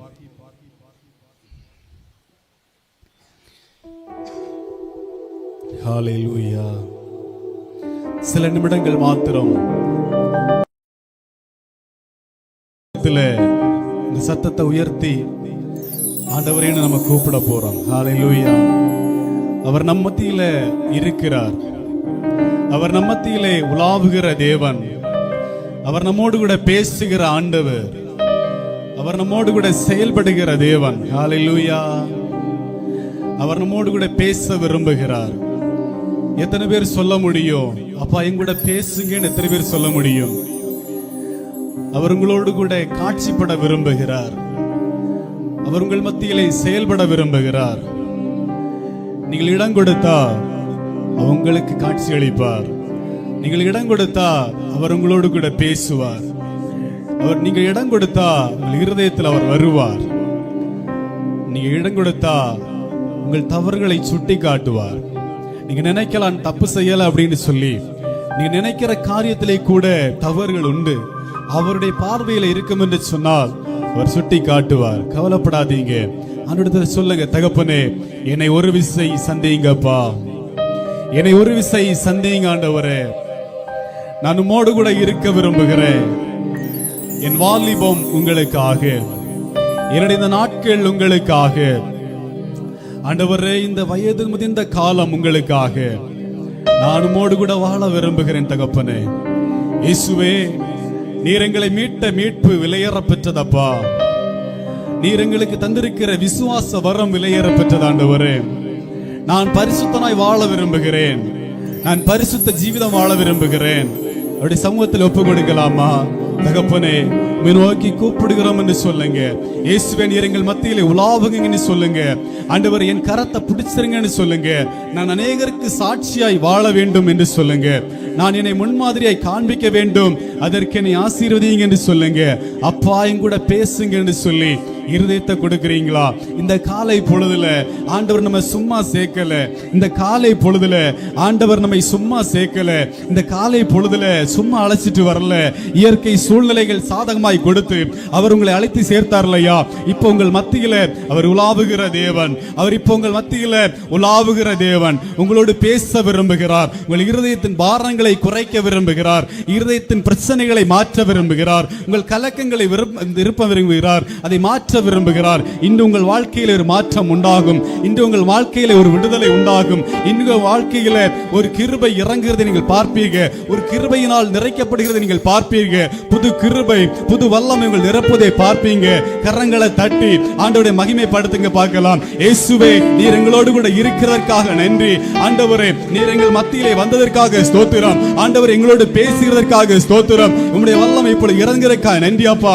இயேசுவே, நீர் எங்களை பேசினீரே, நன்றி அப்பா. நன்றி ஆண்டவரே. அன்று ஜனங்கள் மத்தியிலே வந்த ஆண்டவர் இன்று எங்கள் மத்தியிலே வந்திருக்கிறீரே, நன்றி அப்பா. உடைய பிள்ளைகளை தேவன் நிரப்புவீராக. உடைய பிள்ளைகளை என் தகப்பன் நிரப்புவீராக. இயேசுவின் வல்லமை இப்பொழுது இறங்குவதாக. கர்த்தாவின் இறங்குவதற்காக ஸ்தோத்திரம். ஆண்டவரே, உடைய வல்லமை நிரப்புவதற்காக ஸ்தோத்திரம். ஆண்டவருடைய கிருபைக்காக நன்றி. நீர் நிரப்புவதற்காக ஸ்தோத்திரம். இன்று ஒரு வாழ்க்கையிலே மாற்றம் உண்டாவதற்காக நன்றி. இயேசுவின் வாழ்க்கையிலே மாற்றம் உண்டாவதற்காக ஸ்தோத்திரம். ஸ்ரீயே, உன் விசுவாசம் பெரிது. நீ விரும்புகிறபடி உனக்காக கிடவது. நீ விரும்புகிறபடியே உனக்காக கிடவது. இன்று சொன்ன தகப்பனே, உங்கள் விசுவாசத்தை அங்கீகரித்து நீர் ஆசீர்வதிப்பீராக. நீர் ஆசீர்வதிப்பீராக. நீர் இரக்கமுள்ள தகப்பனப்பா. நீர் இரக்கமுள்ள தேவன். நீர் மாறுகிறவர் அல்ல. நீர் மாறாத தேவன். நீ நேற்றும் நின்றும் நாளை என்றும் மாறாத தகப்பன். உடைய பிள்ளைகளை நீர் ஆசீர்வதிங்கப்பா. ஆண்டவரே, நீர் ஆசீர்வதிங்க. நீ போ, இனி பாவம் செய்யாதே. நீ போ, இனி பாவம் செய்யாதே. நீ விரும்பினதை பெற்றுக்கொண்டாய். நீ போ, நீ சுத்தமானாய். இனி பாவம் செய்யாதே. எனக்கு சாட்சியாய் வாழு, எனக்கு சாட்சியாய் வாழு என்று சொல்லி என் ஆண்டவர் பேசுகிறார். அன்பு மகனே, என் அன்பு மகளே, தேவன் சொல்லுகிற காரியம் என்ன தெரியுமா? நீ பிறருக்கு சாட்சியாய் வாழ போகிறாய். நீ பிறருக்கு சாட்சியாய் வாழ போகிறாய். உன்னை அநேகர் பார்க்க போகிறாங்க. உன்னை அநேகர் பார்க்க போகிறாங்க. இன்னைக்கு ஒரு திருப்பம் உண்டாகும். இன்னைக்கு ஒரு திருப்பம் உண்டாகும். உன் வாழ்க்கையில இன்னைக்கு ஒரு மாற்றம் உண்டு. அநேகர் சொல்லுவாங்க, நீ இயேசுவின் பிள்ளை, நீ இயேசுவின் பிள்ளை. நீ இந்த இடத்தில் அவமானப்பட்டாயோ, நீ இந்த இடத்தில் வேதனைப்பட்டாயோ, எந்த இடத்துல கலங்கி நின்றாயோ, அதே இடத்திலே இயேசு உன்னை உயர்த்த விரும்புகிறார். அதே இடத்திலே இயேசு உன்னை கனி கொடுக்க வைக்க விரும்புகிறார். அதே இடத்திலே இயேசு உன்னை வாழ வைக்க விரும்புகிறார். இன்னைக்கு உன் வாழ்க்கையில மாற்றம் உண்டாகும். இன்னைக்கு உன் வாழ்க்கையில விடுதலை உண்டாகும். இதை நீ பார்க்க போகிறாய். என் தேவன் இதை பார்த்து உங்களை பார்த்து சொல்லுகிறார். அன்பு சகோதரனே, என் அன்பு சகோதரியே, வாழ்க்கையில ஒரு திருப்பத்தை தேவன் கொடுக்கிறார். இன்னைக்கே ஒரு திருப்பத்தை தேவன் கொடுக்கிறார். ஹல்லேலூயா, ஹல்லேலூயா. இன்னைக்கு ஒரு வாழ்க்கையில ஒரு திருப்பத்தை தேவன் கொடுக்கிறார். வியாதியிலே விடுதலை கொடுக்க தேவன் விரும்புகிறார். காயப்பட்ட இடத்தை காயம் கட்ட தேவன் விரும்புகிறார். ஹல்லேலூயா. எத்தனை பேர் விசுவாசிக்கிறீங்க என் வாழ்க்கையிலே மாற்றம் உண்டு? எத்தனை பேர் விசுவாசிக்கிற கர்த்தர் வாழ்க்கையிலே மாற்றத்தை கொடுத்தார், இன்னிலிருந்து மாற்றம் உண்டு என்று சொல்லி எத்தனை பேர் விசுவாசிக்கிறீங்க? கர்த்தர் உங்கள் வாழ்க்கையை திருப்பி போட வல்லமை உள்ள தேவன். ஹல்லேலூயா. ஆண்டவர் சொல்லுகிறார், வாழ்க்கையை நான் திருப்பி போடுவேன். உன்னை கொண்டு அநேக சாட்சியங்களை உருவாக்குவேன் என்று சொல்லி, உன்னை கொண்டு தேசத்தில் எழுப்புதலை உண்டாக்குவேன் என்று சொல்லி கர்த்தர் சொல்லுகிறார். இந்த காலை பொழுதுல ஆண்டவர் சும்மா இந்த இடத்துல கூட்டி சேர்க்கல. இந்த காலை பொழுதுல ஆயிரங்களுக்கு மத்தியில பிரிச்சு எடுத்து கொண்டு வந்தாரே, உன்னை பயன்படுத்த தேவன் விரும்புகிறார். ஹல்லேலூயா. இந்த இயேசுவுக்கு நன்றி சொல்லுங்க பார்க்கலாம். இயேசுவே உமக்கு நன்றி அப்பா. இயேசுவே உமக்கு நன்றி ஆண்டவரே. இயேசுவே உமக்கு நன்றி ஆண்டவரே. ஹல்லேலூயா. ஒரு வாலிப தம்பியை குறித்து என் தேவன் பேசிக்கொண்டே இருக்கிறார். ஒரு வாலிப தம்பியை குறித்து என் ஆண்டவர் பேசிக்கொண்டே இருக்கிறார். என் ஆண்டவர் சொல்லுகிறார், ஒரு வாலிப தம்பி அர்ப்பணித்துக் கொண்டே இருக்கிறான், அவனை நான் பயன்படுத்துவேன் என்று சொல்லி. யார் என்று சொல்லி நீங்கள் சோதித்து பாருங்கள், நீங்களை சிந்தித்து பாருங்கள். வாலிப தம்பியை பார்த்து என் ஆண்டவர் சொல்லுகிறார், நான் உன்னை பயன்படுத்த விரும்புகிறேன், நான் உன்னை பயன்படுத்த விரும்புகிறேன். நான் பயன்படுத்தும் பொழுது தேசம் உன்னை ஆச்சரியமாய் பார்க்கும். இப்பொழுது இருக்கிற கவலைகளை நீ பார்க்காதே என்று சொல்லி கர்த்தர் இந்த காலை வேளையிலே பேசிக் கொண்டிருக்கிறார். இந்த காலை வேளையிலே கர்த்தர் பேசிக்கொண்டே இருக்கிறார். ஹல்லேலூயா. கர்த்தர் நம்ம மத்தியிலே அவர் பேசுகிறவராகவே காணப்படுகிறார். இப்பொழுது இருக்கிற போராட்டங்களை நீங்கள் பார்க்காதீர்கள், இப்பொழுது இருக்கிற பிரச்சனைகளை நீங்கள் பார்க்காதீர்கள். ஹல்லேலூயா, ஹல்லேலூயா. என் அன்பு சகோதரியே, என் அன்பு சகோதரியே, என் ஆண்டவர் உன்னை திருப்ப விரும்புகிறார். உனக்குள்ளே ஒரு அடிக்கடி வருகிற ஒரு பெருமையின் ஆவி, ஒரு பெருமையின் ஆவி உன்னை விட்டு விலகுகிறது, உன்னை விட்டு விலகுகிறது. ஒரு பெருமையின் ஆவி, அது நீங்கள் நினைக்கிறீங்க, அது நீங்கள் நினைச்சு பார்க்கறீங்க. நான் ஒருவேளை இந்த இடத்துல பெருமைப்பட்டனோன்னு சொல்லி நினைச்சு பார்க்கறீங்க. இயேசு சொல்லுகிறார், அது ஒரு பிசாசின் தந்திரம், அது பிசாசுனை வலையில் வீழ்த்த வைக்கிறது. இந்த பெருமையின் ஆவி உன்னை விட்டு இப்பொழுது விலகுகிறது. சகோதரியே, இயேசுவிடத்தில் பெற்றுக்கொள், அந்த ஒரு கிருபையை பெற்றுக்கொள். இனி நீ எல்லாம் நிதானித்து பேசுவாய், இனி நீ நிதானித்து நடந்து கொள்வாய், நன்மை தீமையை அறிந்து நீ நடந்து கொள்வாய் என்று சொல்லி கர்த்தர் நாள் இவனோடு பேசிக் கொண்டிருக்கிறார். ஹல்லேலூயா, ஹல்லேலூயா, ஹல்லேலூயா, ஹல்லேலூயா. என் தேவன் உங்களோடு கூட பேச விரும்புகிறார், என் தேவன் உங்களோடு கூட பேச விரும்புகிறார். இந்த காலை பொழுது மகிமையின் காலையாய் மாறுகிறது, இந்த காலை பொழுது மகிமையின் காலை பொழுதாய் மாறுகிறது. இந்த காலை பொழுது என் தேவனுக்கு பிரியமான காலை பொழுதாய் மாறுகிறது. அன்பு சகோதர சகோதரியே, இன்று உங்கள் வாழ்க்கையிலே ஒரு வெளிச்சம் உண்டாகும், ஒரு மெய்யான ஒளி இறங்குவதை பார்ப்பீர்கள், ஒரு மெய்யான ஒளி இறங்குவதை பார்ப்பீர்கள். கர்த்தர் இவைகளை செய்வார், இதை செய்து கொண்டே இருக்கிறார், நிரப்பிக் கொண்டே இருக்கிறார். ஹல்லேலூயா, ஹல்லேலூயா.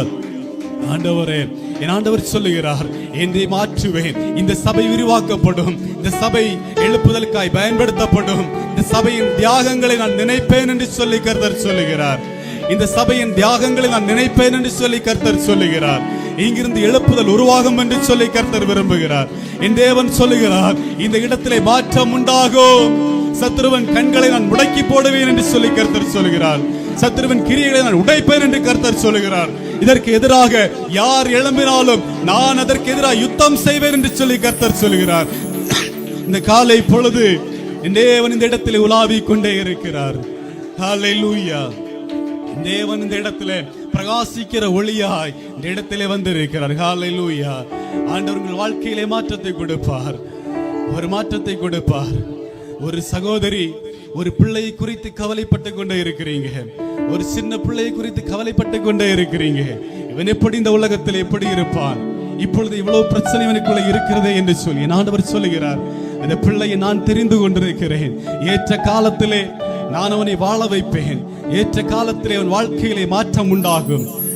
நீ நினைப்பதை பார்க்கிறோம், நீ நினைப்பதை பார்க்கிறோம், நான் அவனை வாழ வைக்கிற தேவன், நான் கொடுக்கிற மகிமையானால் அவன் வாழ்வான் என்று சொல்லி தேவன் இந்த காலை பொழுதிலே பேசிக் கொண்டிருக்கிறார். ஹல்லேலூயா.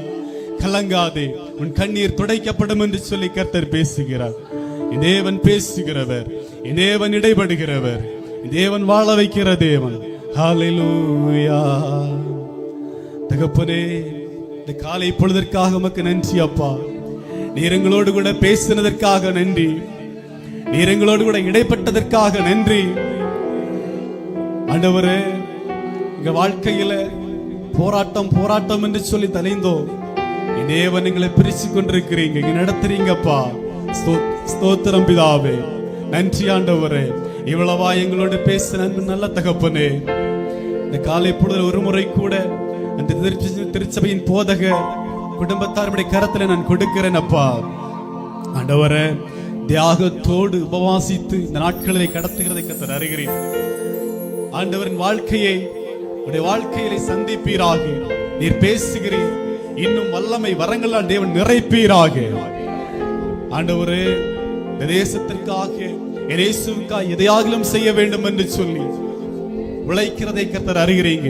இந்த ஊழியம் கர்த்தரால் தெரிந்து கொள்ளப்பட்டிருக்கிறது, இந்த ஊழியம் கர்த்தரால் தெரிந்து கொள்ளப்பட்டிருக்கிறது. ஆண்டவரே, அவர்கள் எதிர்பார்க்கிறது மேலான நன்மைகளை காண உதவி செய்யுங்கப்பா. மேலான கிருபையினால் கர்த்தர் நிறைத்தருளுங்க. கர்த்தர் நீர் பேசுவீராக. என் ஆண்டவர் சொன்னீங்க, நான் சொல்றத சொல்லுன்னு சொல்லி ஆண்டவரை பேசினது என் தேவன் இடத்துக்கு மிகுந்த பிரோஜனம் உண்டாகும் என்று நான் விசுவாசிக்கிறேன். ஆண்டவரே, அன்று போதகர் இன்னும் எடுக்கிற முயற்சிகளை கர்த்தர் ஆசீர்வதிங்க. குறிப்பாக வர இருக்கிற நாட்களில் நடைபெற இருக்கிற சபை நாள் விழாவுக்காடி ஜெபிக்கிறேன் தகப்பனே. அது பிரத்யேகமாய் ஆச்சரியமாய் நடத்துங்க. அதன் தேவைகளை சந்தியுங்க, தேவைகளை கர்த்தர் சந்தியுங்க. ஆண்டவர் தேவைகளை பரிபூரணமாய் தேவன் சந்திப்பீராக. இதற்கு எந்த இடையூறும் வரக்கூடாது, எந்த பிரச்சனைகளும் வரக்கூடாது. உம்முடைய பிள்ளைகளை கொண்டு இந்த காரியங்களை தேவன் நிறைவேற்றுவீராக. உம்மால் ஆசீர்வதிக்கப்பட்டவர்கள், உம்மால் நன்மை பெற்றவர்களை கொண்டு இந்த காரியங்களை நிறைவேற்றுவீராக. ஆண்டவரே, தேவன் சொல்லி இருக்கிறீங்க, நான் செய்ய போகிற காரியங்களை உடைய ஒரு கண் காணவும் இல்லை, ஒரு காது கேட்கவும் இல்லை என்று சொல்லி இந்த சபைக்கும் அதைத்தான் தேவன் சொல்லி இருக்கிறீங்க. ஆச்சரியமாய் நடத்துவீராக, ஆச்சரியமாய் பெருக பண்ணுவீராக. இந்த காலை மகிமையின் காலையை மாற்றுவதற்காய் ஸ்தோத்திரம். இப்பொழுது முற்றிலும் நம்முடைய கரத்தில் ஒப்புக் கொடுக்கிறோம் அப்பா. துதி கன மகிமை எல்லாம் உமக்கே செலுத்துகிறோம். மீட்பர் பாதம் கிஞ்சி மன்றாடுகிறோம். சபத்தை கிளம்பி நல்ல தகப்பனே, ஆமென். சுத்தம் விரும்பும் சுத்த ஜோதியே விரும்பா சுத்தம் யாவும் தீக்குமே. சுத்தம் விரும்பும்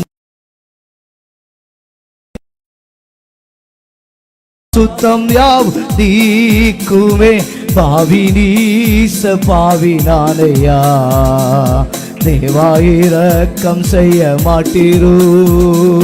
பாவி நீச பாவி நானையா, தேவா இரக்கம் செய்ய மாட்டீரு. பரிசுத்த கூட்டம் நடுவில் ஜோதி தேடு சுத்த ஜோதியே ஆரோவியே. யோவேளையில் அடியார் நெஞ்சம் மாறீரோ. ஆரோவியே யோவேளையில் அடியார் நெஞ்சம் மாறீரோ. பாரும் தந்தையே எந்த உள்ளத்தை யாரும் காணா உள்ளால கோலத்தை. பாரும் தந்தையே எந்த உள்ளத்தை யாரும் காணா உள்ளால கோலத்தை. மருளுகிறே பரிசு சபை ஒரு விசை கூட ஆண்டவரை கேளுங்க. ஆண்டவரே, மனம் நொந்து மருள். ஆண்டவரே, பரிசுத்தத்திற்காக நாங்கள் காத்து நிற்கிறோம். எங்க சபை எழுப்புதல் அடைவதற்கு ஆமே.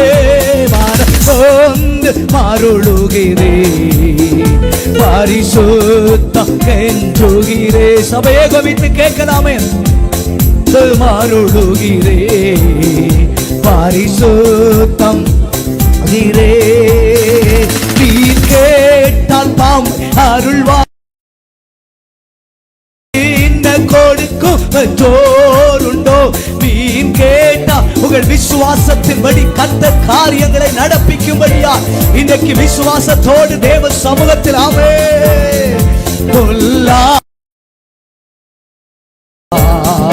நற்பீதா நலம் அருள்வா.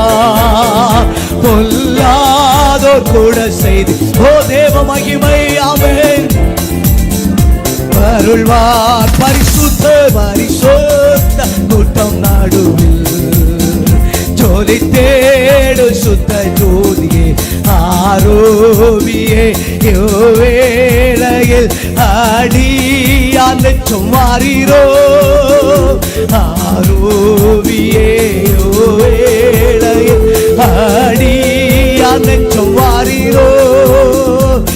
ஆரோவியே யோவேளையில் அடியார் நெஞ்சம் மாறீரோ. அப்படி எல்லாம் தேவ சமூகத்தில் அப்படியே நம்முடைய வலது கரத்தை உயர்த்தி எல்லாரும் தேவ சமூகத்தில் உங்கள் வலது கரத்தை உயர்த்தி தேவனோடு கூட சொல்லுங்க. ஆண்டவரே, என்னை கழுவி சுத்திகரியுங்க. ஆண்டவரே, இன்றைக்கு நீ கொடுத்த இந்த வார்த்தைகளுக்காக உமக்கு நன்றி. ஆண்டவர் சொன்னா, ஓ தேவ பிள்ளைகளே, நாளை நம் வாழ்க்கையிலே வரும் மாற்றம், நம் நடத்தையிலே வரும் மாற்றம், பரிசுத்தத்தில தேவன் நம்மை கொண்டு வந்து இன்னைக்கு அருமை போதகரை கொண்டு ஆண்டவர் பேசி இருக்கிறார். நம் வாழ்க்கையில வருகிற மாற்றம் எப்படி இருக்கிறது? விசுவாச சோதனையில தேவ பிள்ளையே நம்ம எப்படி நிலைத்து நிற்கிறோம்? நமக்கு விரோதமாய் விசுவாச சோதனை அதிகமாய் எழும்பிக் கொண்டிருக்கும் போது அந்த விசுவாச சோதனையில நாம் எப்படி நிலை நின்று கொண்டிருக்கிறோம்? அவருடைய விலையேறப்பெற்ற இரத்தத்தினால மீட்கப்பட்டு கர்த்தர் நம்மை கொண்டு வந்திருக்கிறாரு. விலையேறப்பெற்ற அந்த இரத்தத்தினால மீட்கப்பட்டாரு. ஆனாலும் சோதனையை ஜெயிக்கிற திடனை கர்த்தர் நமக்கு கொடுத்து வைத்திருக்கிறாரு. ஓ ஷகரா பாபா பாபா லாபா. நான்காவதாக ஆண்டவர் சொன்னா, நீ வசனத்தில் நிலைத்து நிற்பாயானா, வசனத்தில் நிலைத்து நிற்பாயானா, தேவ பிள்ளையே, கர்த்தருடைய சத்தம் உன்னோடு பேச ஆரம்பிக்கும். சபை எழுப்புதலுக்கு நேராய் செல்ல ஆரம்பிக்கும். ஒரு புதிய மகிமையை சபை காண ஆரம்பிக்கும். ஓ நன்றி ஆவியானவரே, அந்த மகிமையை எங்கள் ஜனங்கள் பார்க்கட்டும், எங்கள் ஜனங்கள் பார்க்கட்டும், எங்கள் சபை பார்க்கட்டும், அந்த பிரசனத்தை பார்க்கட்டும், அந்த வல்லமையை பார்க்கட்டும். தேவ மகனை கொண்டு பேசுற வார்த்தைகள் சபையில் நிறைவேறுவதாக. அந்த எழுப்புதலை எங்கள் கண்கள் காணும்படி நாங்கள் எங்கள் கண்கள் காணும்படி நாங்கள் காத்து நிற்கிறோம். காத்து நிற்கிறோம். ஹல்லேலூயா. ரகதரமன ஷகதரவரதரவ. அந்த எழுப்புதல் எங்கள் சபையில பற்றி பிடிக்கட்டும் இப்பொழுது. உமக்கு நன்றி. வார்த்தைகளை கொடுத்த அருமை தாசருக்காக நான் ஜெபிக்கிறேன். ஆண்டவரே, கர்த்தர் அவர்களை இன்னும் எடுத்து பயன்படுத்தும். இந்த விசுவாசத்தோடு இன்னும் ஓடுவதற்கு மகனை பயன்படுத்துவீராக. வாசல்கள் திறக்கப்படட்டும். தேசத்தில் மகன் வல்லமையாய் பயன்படுத்தப்படட்டும். அழிந்து கொண்டிருக்கிற ஒரு கூட்டத்தை திரும்ப பண்ணும்படிக்கு மகனை கர்த்தர் பயன்படுத்தும் என்று நாங்கள் ஜெபிக்கிறோம். அப்பா, இந்த இடத்துல கொண்டு வந்ததற்கு ஒரு முகாந்தரம் உண்டு. இந்த இடத்தை விட்டு மகன் போகும்போது ஒரு புதிய தரிசனத்தோடு போகட்டும், ஒரு புதிய வெளிப்பாடோடு மகன் போகட்டும். இந்த இடத்தை விட்டு கடந்து செல்லும் போது ஆண்டவர் கொடுத்திருக்கிற பல திட்டங்களை நிறைவேற்றுவதற்காக ஒரு உருவாக்கி ஆண்டவரை உமக்காய் எழும்பி பிரகாசிக்க மகனை அபிஷேகிப்பீரா. கிருபைகள் பெருகட்டும், வல்லமை பெருகட்டும். உமக்கென்று எழும்பி பிரகாசிக்கிற கிருபையை கொடு.